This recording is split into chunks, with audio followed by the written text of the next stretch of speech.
Coaching centre போகக்கூடாது, எல்லாம் அரசாங்க பள்ளியிலே படிக்கணும், எல்லா வேலை வாய்ப்பு உருவாக்குற வரைக்கும் அவர்களை உருவாக்குற வரைக்கும் அரசாங்க செலவிலே படிக்க வைக்கணும்னு சொல்றோம்.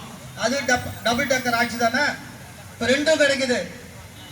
மாநில அரசு சொல்றது, திமுக அரசு சொல்றதும் கிடைக்குது, கம்யூனிஸ்ட் சொல்றதும் கிடைக்குது. அதனாலதான் நாங்கள் உதயசூரியனுக்கு ஓட்டு போடுங்க, இங்க தொகுதியில் இருக்கக்கூடிய சபாராஜங்களுக்கு ஓட்டு போடுங்க அப்படின்னு நம்ம கேட்கறதுக்கு தான் இந்த கூட்டத்தை நாங்கள் நடத்தி கொண்டு இருக்கிறோம். அப்புறம் பாத்தீங்கன்னா அவங்க வீட்டில் இருக்காரு, சரி குழந்தைக்கும் கொடுத்தாச்சு, தாய்க்கும் கொடுத்தாச்சு. அவரு வீட்டில் இருக்கிற அந்த குடும்ப தலைவர் வேலைக்கு போனா குறைஞ்சபட்ச ஊதியம் 26,000 ரூபாய் வழங்கு நாம சொல்றோம்.